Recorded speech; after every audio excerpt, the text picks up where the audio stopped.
Nah, selanjutnya, oke, pertanyaan dari Diki selanjutnya adalah terkait PSAK 73, sewa aset hak guna. Apakah di dalam undang-undang ini diatur lebih rinci? Nah, kita ketahui mungkin ada banyak teman-teman yang tidak tahu mengenai apa itu PSAK 73, yaitu sewa aset hak guna. Mungkin lebih tepatnya PSAK 73 ini adalah PSAK tentang sewa ya. Nah, saya sediakan sedikit bahannya di sini.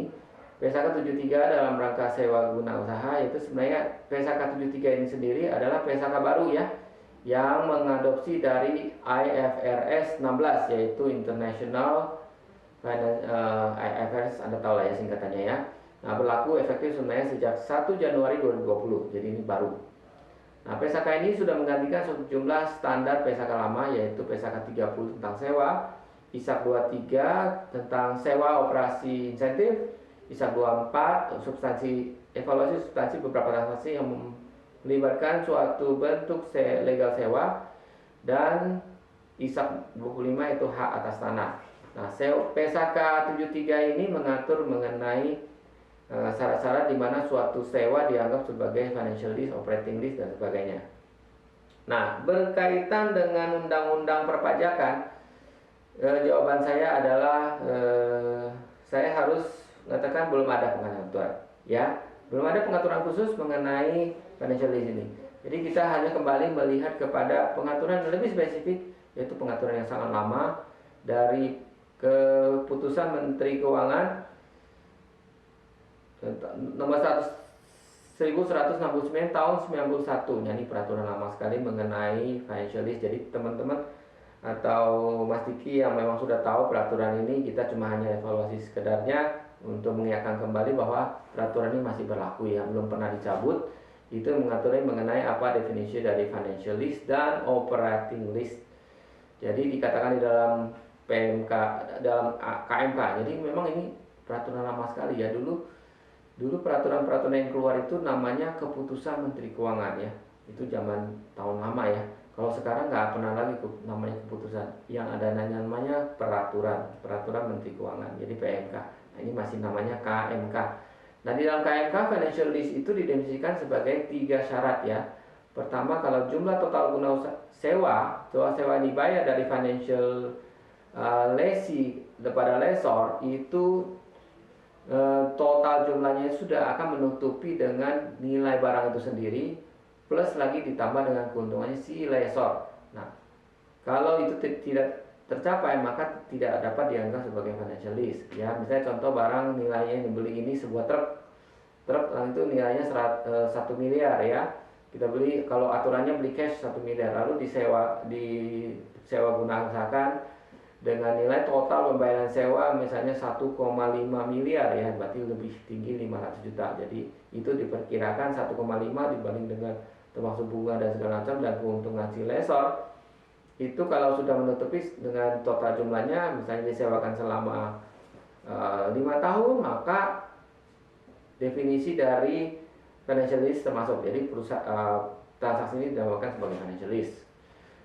Kedua ya, syarat kedua dalam KMK 1189 ini kita hanya evaluasi ya, ini peraturan lama sekali, kita cuma saling mengingatkan kembali bahwa masa sewa guna usaha yang ditentukan sekurang-kurangnya 2 tahun untuk barang golongan 1. Golongan 1 di dalam pajak apa? Yaitu barang-barang perkantoran, aset, equipment di kantor ya, misalnya komputer, kemudian printer ya, barang-barang juga untuk keperluan aset kantor, mungkin fotokopi, mesin fotokopi dan sebagainya ya. Nah, itu sekurang-kurangnya untuk financial lease harus 2 tahun ya. Terus kalau bagaimana barang yang lebih lama sedikit ya, yang golongan 2 dan golongan 3, misalnya mobil. Nah, itu kalau dianggap sebagai financial lease, minimum durasi lease-nya 3 tahun. Kemudian untuk golongan bangunan minimum 7 tahun. Nah, itu kalau dipenuhi masih dapat digolongkan financial lease. Kemudian syarat ketiga adalah perjanjian sewa guna memuat ketentuan mengenai opsi bagi lessee, yaitu opsi membeli dengan harga tertentu ya, biasanya harga murah ya, harga yang sudah pada di akhir sewa guna usaha itu melalui ketentuan seperti itu. Nah, jika syarat ini terpenuhi, itu menjadi financial list. Jadi sejauh aset, sejauh pajak ketentuannya ada di sini, ya. Dan ini ini agak berbeda sedikit, mungkin ada IS yang sama dan atau berbeda dengan PSAK 73 ya. Jadi silakan dicek kalau ketentuan untuk pembukuan Anda harus memakai PSAK 73, tetapi keuntungan untuk pajak pendistribusian itu harus memenuhi ketentuan dari KMK 1169 ini ya. Nah, bagaimana terus nanti pengaturannya tentu Saudara Diki Anda tahu perbedaannya secara pajak ya antara financial list dengan operating list. Kalau masih belum tahu nanti kita bahas dalam satu kesempatan terpisah ya, kalau banyak yang pengen kita kupas di sini. Pertanyaan selanjutnya dari Muhammad Ali Fauzi.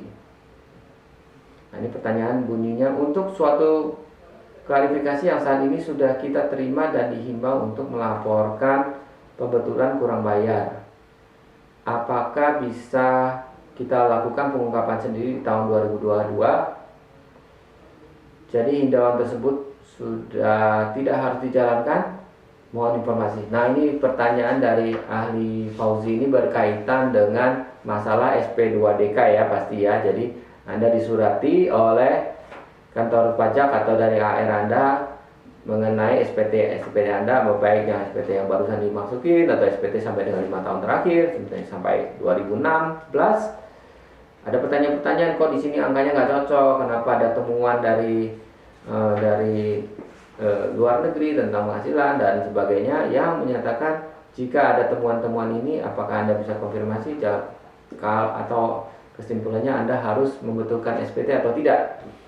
Nah, jika memang dirasa memang hasil pengungkapan yang menyatakan adanya SPT-nya yang kurang akurat, maka ada dua kemungkinannya. Anda memenuhi syarat dan harus melanjutkan dengan membetulkan SPT Anda dan mengungkapkan dalam atau juga bisa melakukan dengan pengungkapan sendiri ya. Pengungkapan sendiri yang dimaksud di sini tentu pengungkapan dalam rangka misalnya karena pengungkapan adanya karena pembetulan SPT kan terbatas pada 5 tahun terakhir ya. Kalau SPT Anda sudah berumur lebih dari 25 tahun, itu kalau masih ada kesalahan atau karena diperiksa kemudian tidak bisa membentukkan SPT lagi, Anda ada namanya program pengungkapan sendiri. Itu undang-undang lama. Tetapi pengungkapan yang Anda maksud bahwa saya mau ikut program tax amnesty jilid 2, yaitu program PPS ini, dengan cara demikian supaya mengatasi atau menetralkan masalah yang sudah di follow up oleh AR Anda melalui surat SP2DK tersebut, maka jawaban saya tergantung kepada kondisi ya. Anda bisa beritahu kepada AR, biasanya Anda bisa jujur mengatakan ke AR bahwa mungkin memang ada kesalahan dalam data yang Anda gunakan pada saat Anda pembuatan SPT, sehingga hasil dari himbauan dari kantor pajak mungkin harus berakhir menjadi SPT yang harus dibetulkan atau menjadikan pajak yang kurang bayar.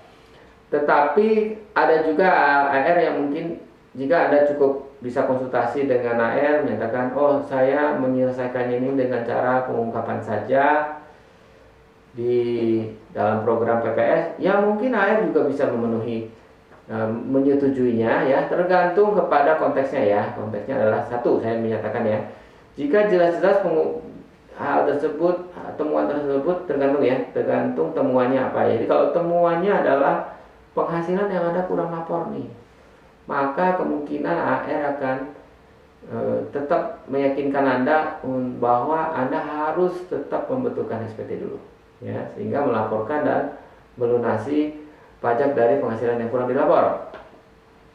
Sedangkan kalau pengungkapannya lebih disebabkan karena aset, bukan karena penghasilan, jadi ada temuan aset ya, asetnya kurang dilapor nih, ada di luar negeri atau selama ini di daftar tidak ada. Nah, itu Anda memang mungkin dapat meminta waktu sampai dengan tahun depan ya, tahun 2022, ikut saja program PPS. Nah, itu silakan, menurut saya bisa diusulkan menjadi satu solusi di mana nanti Anda ikut ya, tentu dengan kondisi-kondisi bahwa Anda memenuhi syarat nih untuk ikut PPS-nya ya. Ada beberapa syarat di dalam PPS yang sudah saya jelaskan. Jika Anda tidak sedang dalam pemeriksaan atau sedang dalam permohonan tertentu dengan Direktorat Jenderal Pajak, Anda boleh ikut ya. Dan SPT juga udah harus masuk sampai tahun 2020. Demikian, jadi kalau untuk jawaban ini harus dijalankan, tidak harus dijalankan, tergantung kepada konteksnya. Jadi kalau penghasilannya yang kurang, ya. Tapi ada yang tanya ke saya, Pak, kan saya nanti kalau betulkan SPT, bagaimana? Kan toh nanti yang pembetulan SPT itu nanti kalau ikut program PPS jadi tidak boleh ya. Jawabannya bukan seperti itu ya. Anda kalau nanti melakukan pembetulan SPT dan sesudahnya juga ikut program PPS, boleh-boleh saja. Cuman dianggap bahwa pembetulan yang dilakukan sebelumnya itu dianggap tidak ada. Nah, tidak ada ini sampai sekarang belum ada pengaturan lebih lanjut. Dianggap tidak ada itu dalam arti konteks bahwa tambahan penghasilan atau tambahan hartanya bisa dianggap tidak ada, ya. Tetapi kalau dalam konteks kami membaca dari undang-undang ini mengenai PPS ini, kita ketahui bahwa yang diungkap adalah harta ya. Sehingga kalau Anda hanya mengungkapkan penghasilan tambahan tanpa mengungkap harta tambahan, maka penghasilan itu memang wajib dibayar dalam konteks pembetulan SPT. Sedangkan kalau ada pengungkapan tambahan harta tanpa diiringi dengan pengungkapan penghasilannya, maka itu dianggap tidak ada ya. Jadi pembetulan itu dianggap tidak ada. Ya, dan bisa juga dalam konteks yang lain bahwa penghasilan tambahan iya, tetapi aset tambahan juga Anda ungkapkan di dalam SPT pembetulan. Kemudian Anda ikut tax amnesty, maka penghasilannya diterima tapi tambahan asetnya mungkin tidak. Nah, bisa seperti itu. Ini hanya interpretasi ya, karena sampai saat sekarang ini pada saat podcast ini kita buat, undang-undang ini masih kita baca demikian karena belum ada pengaturan lebih lanjut lagi dari pemerintah ya. Sehingga interpretasi kami masih berupa bahwa Anda boleh-boleh aja nih melakukan pembetulan. Hanya saja nanti kalau ikut tax amnesty, kalau ada tambahan harta yang nongol dari hasil pembetulan tersebut, itu bisa dianggap tidak ada ya. Dan Anda harus sekali lagi menyelesaikannya melalui program PPS tadi. Demikian interpretasi dari saya mengenai program PPS untuk orang-orang yang kasusnya dalam himbauan pembetulan SPT. Demikian untuk semua pertanyaan yang sudah saya kumpulkan dari tim.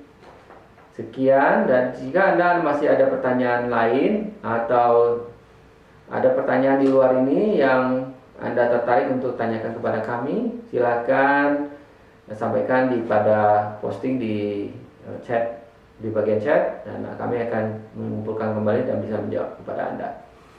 Demikian, semoga berguna. Jika Anda merasa suka, bermanfaat dengan video ini, silakan share dan sampaikan kepada teman-teman lain supaya mereka ikut merasakan manfaatnya. Sampai di sini dulu dan salam sukses selalu. Oke, Kak.